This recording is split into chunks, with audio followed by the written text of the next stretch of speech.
지난 추석 연휴 동안에요, 저희 가족 모두가 본 영화가 하나 있습니다. I Can Speak라고요. 위안부 피해 할머니가 주인공인 그 영화입니다. 위안부 피해 할머님에도 불구하고 자신의 과거를 숨기고 살 수밖에 없었습니다. 왜냐하면 그 부모님 때문입니다.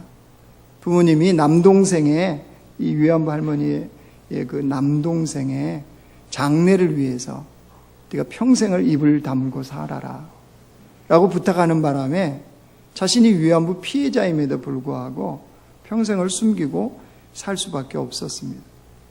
하지만 그녀의 마음속에 있는, 이 할머니의 마음속에 있는 가족에 대한 그리움, 남동생에 대한 이 그리움은 할머니가 영어를 배우게 했습니다. 남동생하고 통화하고 싶은 거예요. 근데 그게 어디 쉽겠습니까? 쉽지가 않죠. 그럼에도 불구하고 할머니는 결코 포기하지 않습니다. 영어를 계속적으로 배웁니다. 또한 이 할머니의 특징은요, 구청에 민원을 많이 넣는 민원왕입니다. 민원왕. 할머니만 뜨면 구청 공무원들이 다 도망을 칩니다. 걸리면은 업무량이 엄청 늘어나기 때문입니다. 또 할머니 시장에서 옷 수선 가게를 하는데 아주 오지랖이 넓습니다. 그래서 이 가게 저 가게 다 참견을 합니다. 법을 지켜야 된다, 이렇게 해야 된다, 저렇게 해야 된다. 물건을 내놓으면 안 된다. 개선해야 될 내용들은 또 사진을 다 찍거나 이렇게 해서 구청에 민원을 넣는 사람이었습니다. 그러니까 어느 누구도 좋아하는 사람이 없어요. 구청 공무원들도 싫어하고 시장 상인들도 싫어합니다. 그럼에도 불구하고 이 할머니 계속 그런 일을 합니다. 나중에 이 할머니의 중심을 알게 되어졌어요. 그리고 위안부 피해 할머니라는 것도 알게 되어졌습니다. 그래서 이제 주변에서는 오히려 이제 이 할머니에 대해서 열렬한 지지자가 됩니다. 자신의 숨겼던 위안부 피해 할머니라는 이 사실, 이거 숨겼던 이거에 대해서 자신의 이제 친구가, 같은 위안부 피해 할머니였던 친구가 이제 더 이상 증언을 하고 다닐 수가 없게 되자 드디어 본인이 남동생을 만나려고 연습했던 그 영어로 미국 의회에 가서 위안부 피해에 대해서 자신이 증언하는 이런 자리에 서게 됩니다. 아무튼 영화는 해피엔딩으로 끝났습니다. 근데 저는 이 영화를 보면서요, 무슨 생각을 했느냐, 평상시에 사람이 가진 생각이 그 사람의 행동으로 드러난다는 거지. 이 할머니만 놓고 보면은 위안부 할머니로서 숨어 지냈지만 가족에 대한 그리움, 남동생에 대한 그 그리움, 이게 주변 사람들을 가족으로 보게 하는 거예요. 그럼 무슨 남자 주인공 하나 구청 공무원으로 나오는 사람도 있는데 거기도 부모님이 없거든요. 근데 그 형제인데 그 고3 그 동생을 이 할머니가 가게로 불러가고 저녁을 차려주고 학원 다니는, 전혀 자기하고 무관한 사람인데, 그리고 상인들께 일일이 간섭하고 했던 일들 다 가족 같으니까요. 그리고 시장을 재개발하려고는 업자들에게 이 시장을 지키기 위한 그 일들, 위안부로서 숨기고 살았지만 친구가 그렇게 이제 숨을 거두는 상황이 이제 가까워지자 자신이 대신해서 증언대에 서는 것들, 이 모든 것들이 사실은 이 할머니 속에 막을 수 없는 품었던 생각들이에요. 그 생각이 결국 이 할머니의 행동으로 연결이 되더라는 거죠. 무엇을 말하느냐 그러면요, 이처럼 평상시에 우리의 행동은 내가 무슨 생각을 갖고 살고 있느냐의 증거입니다. 지난 주간에 여러분의 삶의 그 행동들은 평상시에 내가 무슨 생각을 갖고 살고 있느냐의 증거라는 사실입니다. 여러분, 그렇다면 하나님께서 찾으시는 예배자, 참된 그리스도인으로 살고자 하는 우리의 평상시의 삶의 모습은 어떠했습니까? 아니, 우리 생각 속을 지금 가득가득 채우고 있는 것은 무엇입니까? 그 생각이 결국은 내 삶의 행동으로 드러날 겁니다. 드러난 그 행동은 결국 우리의 미래가 되어질 것입니다. 그렇기 때문에 우리가 어떤 생각을 품고 어떻게 살아가고 있느냐, 이것은 굉장히 중요하다는 사실입니다. 오늘 본문은요, 하나님께서 모세를 부르셔서 하나님 나라의 사명자로 세우시는 그런 내용입니다. 근데 하나님 모세를 부르실 때요, 무엇하고 있을 때 모세를 부르셨습니까? 1절 말씀 한번 보십시오. 1절 같이 읽습니다. 시작. 모세가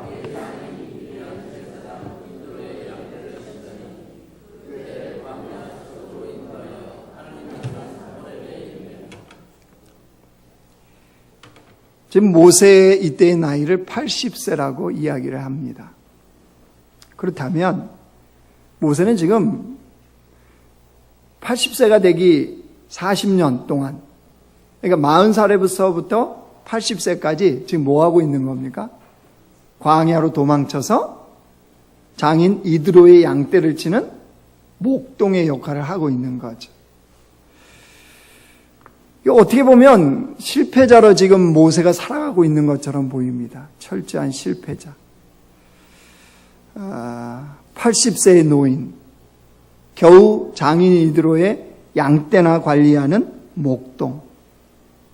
세상적으로 내세울 것도 아무것도 없고, 자랑할 만한 것도 아무것도 없고, 자신의 힘과 권력으로 할 수 있는 것이 아무것도 없는 그때, 바로 그때 하나님은 모세를 부르셨다는 사실.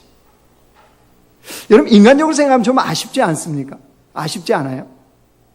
좀 모세가 그 애굽의 왕자로 있을 때 하나님 부르셨으면 안 될까요? 아니, 히브리 민족에 대한, 자기 민족에 대한 민족애가 펄펄 끓어서 노예 백성인 히브리 사람을 그 애굽의 관리가 괴롭힐 때 쳐 죽이는, 모세가 그렇게 민족애가 펄펄 끓을 때 하나님 부르시면 안 될까요? 살아가면서 그런 생각 안 하십니까?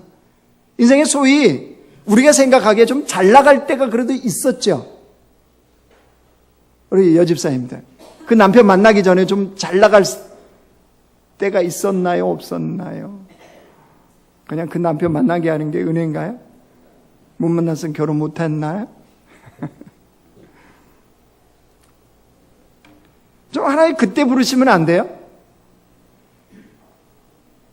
세상적으로도 좀 자랑할 만한 것이 있을 때, 내세울 만한 것이 있을 때 주님 부르시면 안 됩니까? 하나님의 사람으로.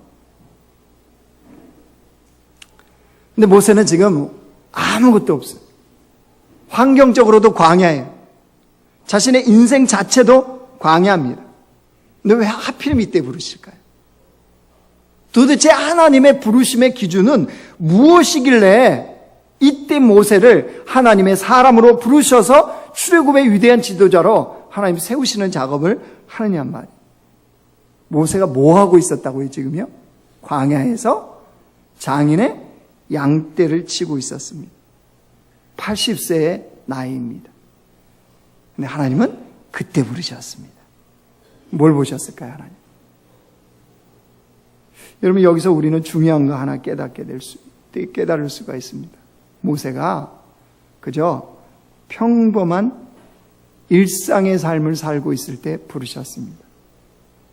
하나님은 모세를 그냥 평범한 일상, 직장생활, 가정생활, 애 키우는 거, 그냥 평범하게 주어진 일상의 삶을 살고 있을 때 하나님은 모세를 부르셨어요. 다른 사람들의 눈에 보면 광야에 숨어 지내는 것 같죠. 다른 사람들의 눈에 보면 그냥 장인의 양떼나 관리하는 아무것도 아닌 그런 일상을 사는 것처럼 보여질 수 있습니다. 그런데 하나님 그때 부르세요. 여러분 주목해 받을게요. 모세가 그랬다고 그래서 자신의 처지를 비관하면서 허송세월을 보냈다? 아니요, 그렇지 않았습니다. 혹시 과거의 애굽의 왕자였기 때문에 애굽의 궁궐에서 혹시 왕이 나를 다시 부를까? 왕자로 다시 불러줄까 하는 헛된 꿈도 꾸지 않았습니다. 아마 모세는 평범하게 주어진 일상의 삶을 하나님이 중요하게 여기신다는 것을 아마 알지 않았을까 이런 생각이 듭니다. 왜 그러냐 그러면요. 2장 1절 한번 보세요. 모세가 태어날 때를 한번 보십시오. 출애굽기 2장 1절 2절이요.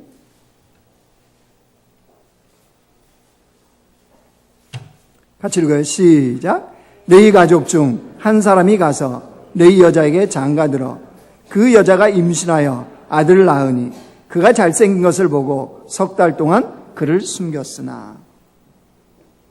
뭐 특별한 게 보입니까? 지금 모세 출생에 대해서 지금 기록하고 있는 본문이에요. 특별한 게 보여요, 안 보여요? 레이지파의 한 남자가 레이지파의 한 여자를 만나서 결혼했다는 거예요. 그래서 가정을 이뤘다는 겁니다. 그리고 자식을 낳았다는 거예요.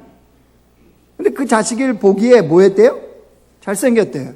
여러분들 자녀 낳으면 이쁩니까? 미웁니까? 유아씨, 여러분 자녀가 이뻐요? 거기 있는 애들이 안 이뻐요? 지금 저한테는 눈길 한 번도 안 주지만 그 자식한테는 눈길 하나도 못 대고 있죠, 지금. 뭐가 이리 다른 게 뭐 있나요? 한 남자가 한 여자가 만나서 결혼해서 한 아이를 낳았다. 뭐 특별할 게 아무것도 없습니다. 어떤 나라에서든 어떤 가정에서든 어떤 사람에게서든 일어날 수 있는 평범한 일상입니다. 그런 평범한 일상에서 누가 태어났어요? 모세가 태어났어요. 모세가 어떤 자입니까? 우리는 알아요. 이스라엘 백성을 애굽의 노예 생활에서 출애굽시키는 출애굽의 위대한 지도자로 하나님이 쓰시는 사람이 모세입니다. 뭘 봐야 됩니까? 그런데 그 삶은 지금 평범한, 지극히 평범한 삶 속에서 이루어지고 있다는 거예요. 그럼 나중에 모세나 모세 부모는 뭘 알게 됐을까요? 이거 깨닫지 않았을까요? 지극히 평범한 일상 속을 자신들은 살고 있었지만 하나님께서는 하나님의 치밀한 계획을 진행하고 계셨다는 사실. 자신들은 바로 왕이 아이가 태어나면 남자아이가 태어나면 죽이라는 이 명령 속에 어떻게 하면 아이를 살릴까? 이 고민하는 지극히 평범한 일상. 이걸 살고 있었는데 하나님은 하나님의 치밀한 계획을 그 일상 속에서도 그 노예의 삶 속에서도 하나님은 진행해 가고 있었다는 사실. 이것을 모세 부모도 알지 않았을까요? 그러니까 우리에게 중요한 건 뭘까요? 내 삶이 지금 어떻게 펼쳐지고 있냐? 내가 원하는 대로 되고 있느냐? 없느냐? 사람들이 볼 때 인정해주고 성공하는 인생을 살고 있느냐? 안 살고 있느냐? 이게 중요한 것이 아니고 우리의 삶은 지금 그 삶은 하나님이 허락하신 지극히 평범해도 아니 내가 거부하고 싶고 버리고 싶은 그 삶이라 할지라도 누가 허락하셨다고요? 하나님이 허락하신. 유아실 예배 때 애가 빽빽 울고 그러면 얼마나 신경 써요. 그렇죠? 유아실 엄마들의 소망이 그거라며 저 밖에 나가서 예배 드리고 싶다. 그죠? 불과 2m, 3m 전방. 난 언제 저기 앉아서 좀 저렇게 예배 드릴까? 그 밖에 나와도 별거 없어요. 이분들 졸고 있어요. 아니 목사가 앉아서 설교하는데도 조는 이런 과감하신 분들인데 뭘 특별한 거 있겠어요? 근데 그 유아실 안에서는 어때요? 이 시간이 언제 지나갈까? 애는 보면 귀엽기는 하지만 이 시간이 언제 지나갈까? 그래서 사실은 그 아이들 키우면서 엄마들이 우울증 많이 걸리는 거 아세요? 산모들이? 우리 남편분들, 저를 비롯해 남편분들 잘 모르죠? 산후 우울증이 굉장히 많습니다. 그럴 수밖에 없어요. 그런데 여러분 유아실 여러분, 지금 그 일상, 좀 때로는 애 놓고 도망치고 싶고 막 이러고 싶은 그 일상 하나님이 허락하셨다는 사실이에요. 아니 내 삶에 지극히도 평범하고 아무 일도 일어나지 않는 이 일상 누가 허락하셨어요? 하나님이요. 여러분 이걸 믿으면 지극히도 평범한 일상을 그리스도인들이 어떻게 살겠습니까? 충성을 다해서 삽니다. 아이를 키우는 거, 살림을 하는 거, 직장생활하는 거, 사역을 하는 거. 아니, 하나님 내 인생의 이 시즌에 아무것도 허락하지 않으셨다. 그러면 그 상황 속에서도 충성을 다하는 거예요. 그리고 충성이 뭡니까? 충성. 이게 충성이에요. 한번 말씀드렸죠? 충성이 한자로 부르면 가운데 중에 마음심, 그죠? 그 다음에 말씀원의 이룰성입니다. 그죠? 이게 충성이라는 한자입니다. 이거를 풀면 이겁니다. 마음의 중심을 다해서 하나님의 말씀을 이루는 삶, 이게 충성입니다. 죽도록 일하는 게 충성 아니고요. 상관에게 잘 보이게 일하는 게 충성 아니고요. 내 삶에, 주어진 이 삶에 내 중심을 다해서 하나님의 말씀을 이루고자 하는 삶을 충성이라고 하는 거예요. 그러니까 평범한 일상 속에서도 여호와의 말씀을 나를 통해서 이루고자 하는 그 삶을 사는 것, 이게 뭐라고요? 충성이에요. 광야로 도망쳐서 피신해 있는, 숨어서 살아가는 모세, 장인 이드로의 양떼를 40년 동안 치고 있는 그 목동으로 생활하고 있는 모세, 그 모세가 광야의 그 환경과 그 처지에서 충성하지 않았을까요? 예, 충성을 다한 겁니다. 그래서 하나님은 그 모세를 부르신 거예요. 여러분, 평범한 일상에서 충성하기 위해서는 그냥 되어지는 게 아니에요. 어떻게 가능해지냐? 깨어 있으셔야 돼요. 깨어 있는 사람만이 평상시의 삶에 충성을 다하는 것이 가능해져요. 그래서 깨어 있다는 거 얼마나 중요한지 몰라요. 똑같은 평범한 일상인데 어떤 사람은 그 일상 속에서 범죄를 합니다. 근데 어떤 사람은 그 일상 속에서 하나님의 음성을 들어요. 어떤 사람은 그 일상 속에서 죄와 짝하고 살아가는데 어떤 사람은 그 일상 속에서 하나님과 동행하는 은혜를 누립니다. 왜 동일한 일상인데 이렇게 다를까요? 누구는 깨어있는 거고 누구는 깨어있지 않기 때문입니다. 그래서 여러분 모세가 보십시오. 평상의 삶에서 깨어서 충성하자. 그가 주님을 만나니 어떻게 됐습니까? 6절 넘어오세요. 출애굽기 3장 6절이에요. 같이 읽어요. 시작. 또 이르시되 나는 내 조상의 하나님이니 아브라함의 하나님, 이삭의 하나님, 야곱의 하나님이라. 모세가 하나님 배웠기를 두려워하여 얼굴을 가리매. 그런 모세가 하나님을 만나자 어떻게 했다 그랬어요? 두려워했다 그랬죠. 두려워했다. 이 두려워하다는 히브리 단어는요, 야레라는 단어를 씁니다. 야레. 이 야레는 경외하다, 깜짝 놀라게 하다. 그러니까 그냥 두려움이 아니에요. 하나님을 대면하자 그가 두려워했다는 거예요. 여러분, 여기서 우리는 중요한 사실을 하나 기억해야 됩니다. 일상의 삶을 깨어서 주님 앞에 충성하는 주의 백성으로 살기 위해서 중요한 사실이 하나 있습니다. 여러분, 사람들이 예수님을 믿으면 제일 먼저 만나는 하나님의 성품이 뭡니까? 사랑이라고 그러죠. 사랑. 사랑의 하나님을 만납니다. 정말로 볼품없고 정말로 초라하고 죄악 투성인 나를 구원하기 위해서 십자가에 달리신 그리스도의 그 사랑, 독생자 아들을 내어주신 하나님의 사랑, 이 사랑을 알게 되어집니다. 이 사랑을 만납니다. 그래서 사람들은 하나님을 뭐라고 그래요? 사랑의 하나님이라. 그죠?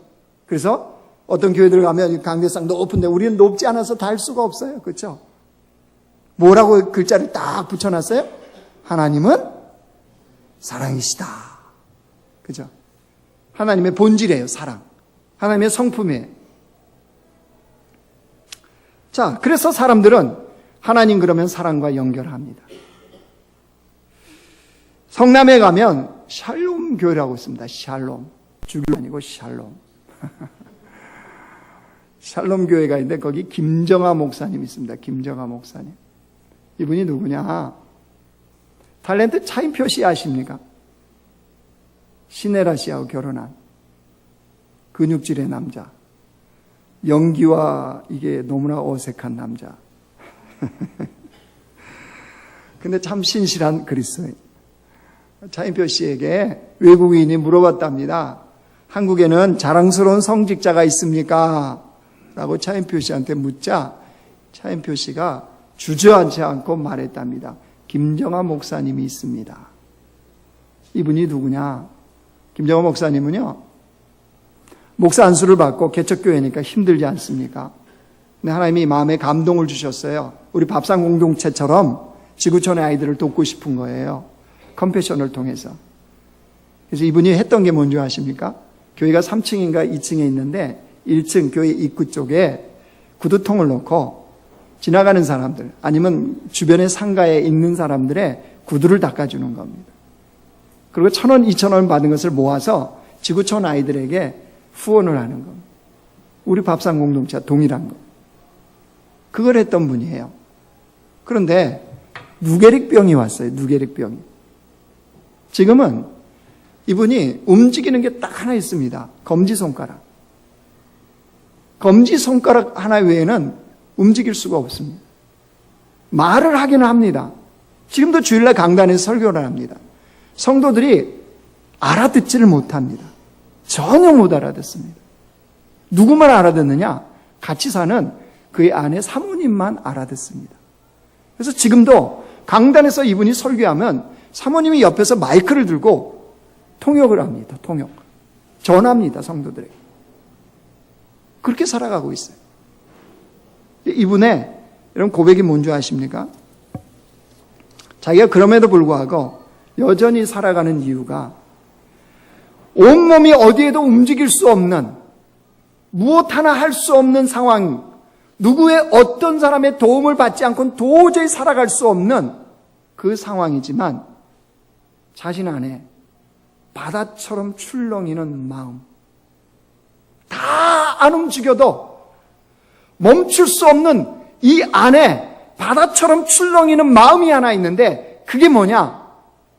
영혼을 향한 하나님의 사랑. 이게 자기 안에서는 꿈틀거리고 파도치고 멈추지 않는다는 거예요. 그래서 그 몸을 가지고 설교를 하고 목회를 하고 살아갈 이유가 있고 자신이 행복하다고 그러고 죽는 그 순간까지 하나님 앞에 자신을 드리겠다고 합니다. 무엇 때문이라고요? 하나님의 사랑이에요. 사랑. 자, 이거에 다 동의하시죠? 하나님의 사랑 때문에 여러분 이 자리에 지금 와서 예배 드리시잖아요. 그죠? 목사가 지금 앉아서 설교해도 보고 있잖아요. 그죠?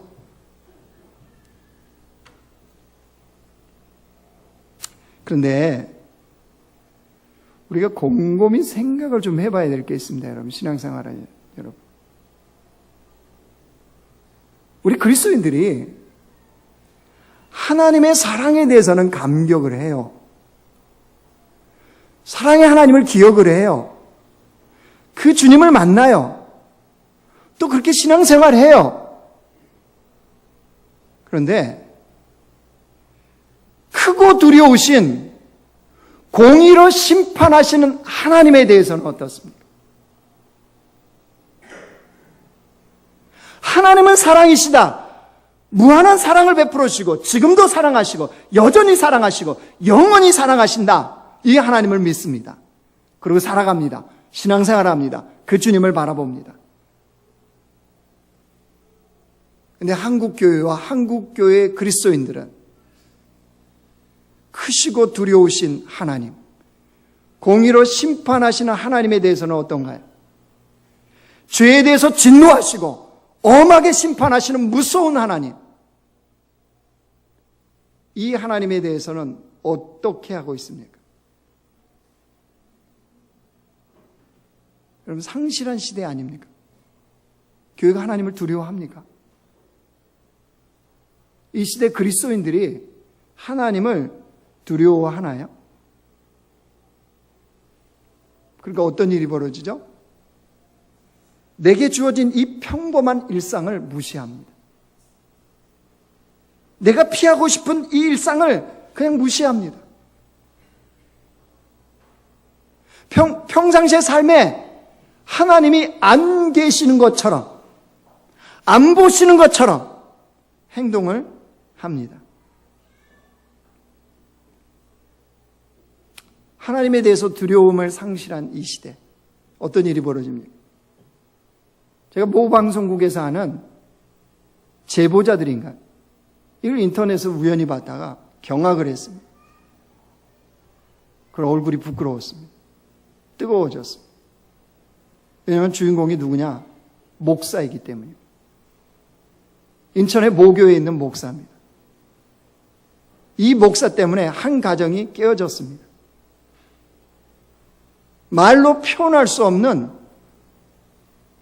아니 입에 담기에도 부끄러운 그런 짓을 벌인 겁니다. 그뿐이 아니었습니다. 어느 누군가에게 3억 원을 빌렸습니다. 그럼 마땅히 갚아야 되겠죠. 안 갚는 겁니다. 뭐라고 얘기했냐? 헌금이다. 헌금한 거다. 결국 3억을 빌려줬던 사람이 사기 혐의로 재판에 넘겼습니다. 이 목사는 지금 감옥에서 2년 6개월의 신형을 살고 있습니다. 하나님의 형상으로 지음받은 자가 이리의 탈을 쓰고 양처럼 행동한 그런 모습을 보여줬습니다. 여러분, 왜 이런 일이 벌어질까요? 왜 우리의 삶의 현장? 목사라면 좀 다르다고 생각하지 않나요? 그죠? 여러분도 여러분 목사를 좀 다르다고 생각하죠? 그래도 우리보다는 그죠? 우리보다는 하나님께 좀 가까이 있을 거야. 우리보다는 좀 거룩할 거야. 우리보다는 좀 깨어 있을 거야. 라고 기대하잖아요. 그죠?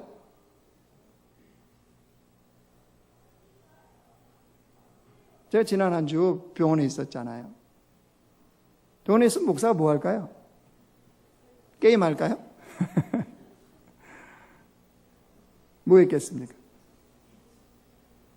네, 당연히 저는 2박 3일 태어나면 막 뛰어다니고 그 다음에 바로 토요일날 산에 올라가려고 마음 준비를 다 했으니까 설교 준비야. 오늘 당연히 설교하는 거다 생각하고 입원하자마자 올화수 이렇게 3일 동안 설교 준비 끝내놨어요. 그럼 뭐 했겠어, 나머지 날은? 그렇죠. 성경 보고, 책 보고. 뭐 할 게 뭐 있어요, 목사가. 그러니까 그 간호조무사들이 이제 왔다 갔다 하면서 본 거죠. 보았기도 했고, 또 간호조무사들이 이렇게 바뀌더라고요.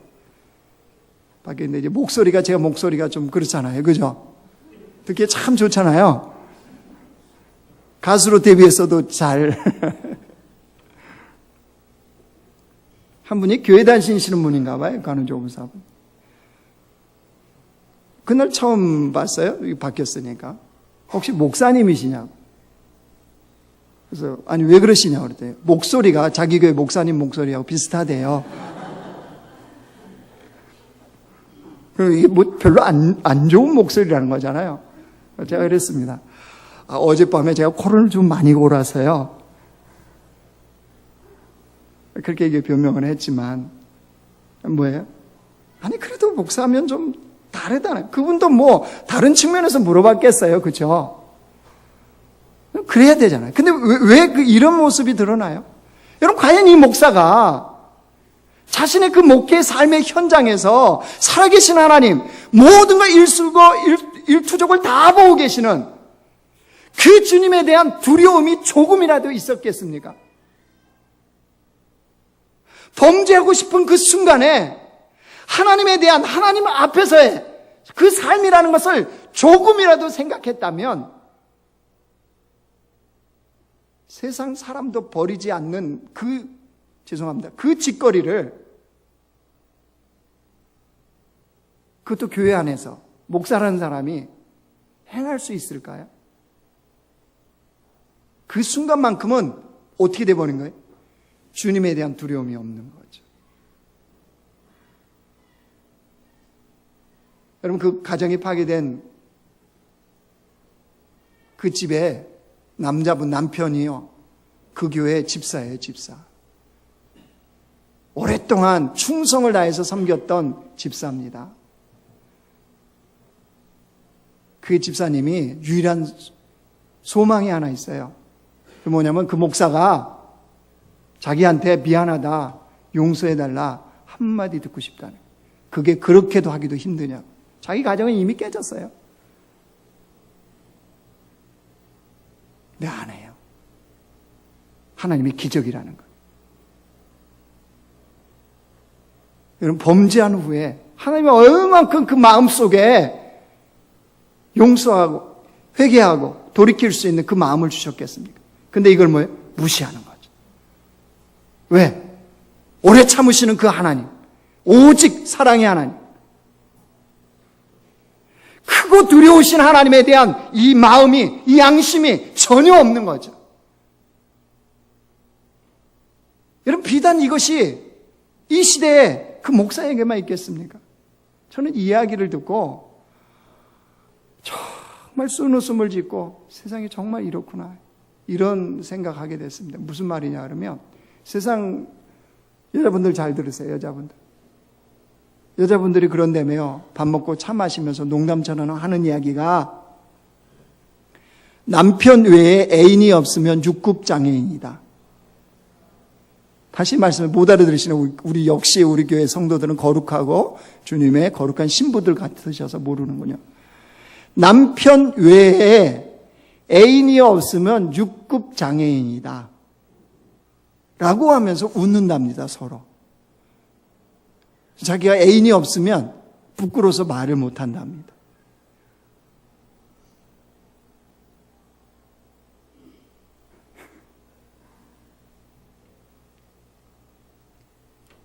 이게 세상이에요. 그러면 세상이야 하나님이 없으니까, 아니 하나님이 인정하지 않으니까 그런 삶을 산다고 그러지만, 하나님 믿는 우리는 어떤가요? 하나님에 대한 두려움이 있나요? 가정에서, 직장에서, 내 삶의 현장에서 하나님에 대한 두려움이 있어요? 여러분 기억하셔야 됩니다. 하나님이 부르시는 사람, 하나님이 찾으시는 사람, 하나님이 쓰시는 사람들의 모든 공통점은 일평생을 하나님에 대한 두려움을 갖고 산다는 사실입니다. 이사야 선지자가 주님을 만났습니다. 어떤 모습인가요? 이사야 6장 보여주세요. 같이 읽어요. 시작. 그때 내가 말하되 화로다 나여 망하게 되었도다. 나는 입술이 부정한 사람이요, 나는 입술이 부정한 백성 중에 거주하면서 만군의 여호와이신 왕을 배웠음이로다 하였다다. 이사야가 성전에서 주님을 배웠고 나서 뭐라고 해요? 화로다 나여 망하게 되었도다. 왜 그렇죠? 두려우신 하나님. 두려우신 하나님입니다. 여러분, 우리는 우리의 용모를, 잘못된 거를 뭘 보고 깨닫습니까? 거울을 보죠, 거울을. 그러면 우리 인간의 평소에 인식할 수 없었던 우리의 죄성에 대해서, 우리의 타락한 그 실체에 대해서는 무엇을 통해서 보겠습니까? 영적인 거울을 통해서 봅니다. 근데 그 영적 거울은 거룩하신 하나님을 대면할 때에 나의 죄악된 그 실체가 보여지는 거예요. 영적인 거울을 보지 않고는 결코 나의 죄악된 모습을 볼 수가 없어요. 인간의 실상을 들추는 것은 거룩하신 하나님을 대면할 때예요. 그래서 하나님을 정말로 인격적으로 만나는 사람들에게 나타나는 첫 번째 반응은요, 두려우신 하나님이에요. 두려우신 하나님. 근데 놀라운 거는 그 두려우신 하나님이 사랑의 하나님이 되어주시는 거예요. 두려우신 하나님이 내게 사랑의 하나님이 되어주시니까 그 주님 앞에 더 깊이 신뢰하고 사랑하고 주님을 붙잡고 평생을 하나님 앞에 내 자신을 드릴 수 있는 그 이유가 거기서 생기는 거예요. 우리의 신앙에 균형이 필요해요. 균형이. 사랑의 하나님, 마냥 나를 예, 맞아요. 주님은 마냥 나를 사랑해 주세요. 마냥 나를 용서해 주세요. 근데 여러분, 간과하지 않아야 될 것이 있습니다. 주님이 생략하지 않는 게 있습니다. 공의로 심판하십니다. 죄에 대해서는 반드시 물으십니다. 진노하십니다. 생략하지 않으십니다. 그런데 그 진노하신 하나님이 사랑의 하나님이 되어주시니까 그 주님을 신뢰할 만한 거죠. 그 주님을 믿을 만한 거죠. 그래서 그 주님을 경외하는 거예요. 사도 바울 역시 똑같습니다. 바울이 뭐라고 고백하는 줄 아세요? 고린도후서 7장 보였어요. 같이 읽어요. 시작. 그러므로 사랑하는 여러분, 우리에게 이러한 약속이 있으니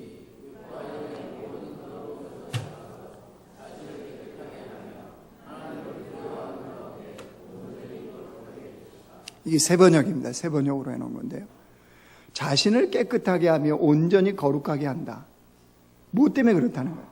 하나님을 두려워하는 거예요. 이게 무슨 말이냐면요. 바울이 일평생을 주님의 거룩한 사람으로 사는 동기가 뭐였다는 거예요? 주님을 두려워하기 때문에.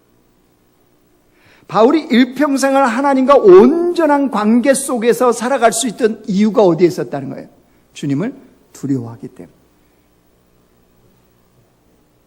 여러분, 바라기 여러분이 이번 한 주간 동안 크고 두려우신 하나님에 대한 경외가 이것이 가슴속에 가득 차서 살아가기를 원합니다. 좀 그래서 그 주님 앞에서 삶을 살아가는 백성들, 지극히 평범해도, 아니 내가 피하고 싶은 삶이어도, 아니 어떤 현장에 처해 있어도 크고 두려우신 하나님 앞에 내가 삶을 살고 있다는 것을 좀 잊지 않고 살아가는 백성들이 되기를 원합니다. 그럴 때 일상에 충성하는 것이 가능해져. 여러분, 이 시대에 교회 그리스도인에게 회복되어야 될 것은 다른 것이 아닙니다.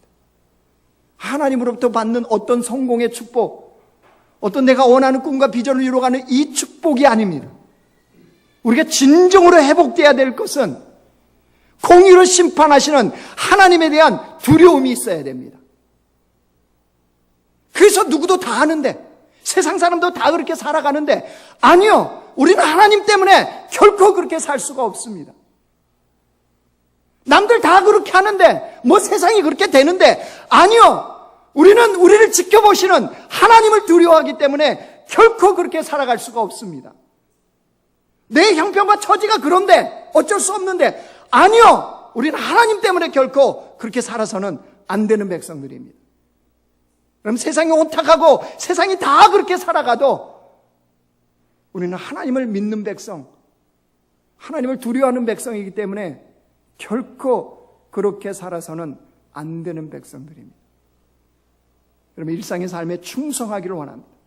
하나님이 허락하셨다는 사실을 믿는다면 일상에 충성을 다합시다. 내 삶에 이것을 가지고 하나님의 말씀을 이루어드리는 백성이 됩시다.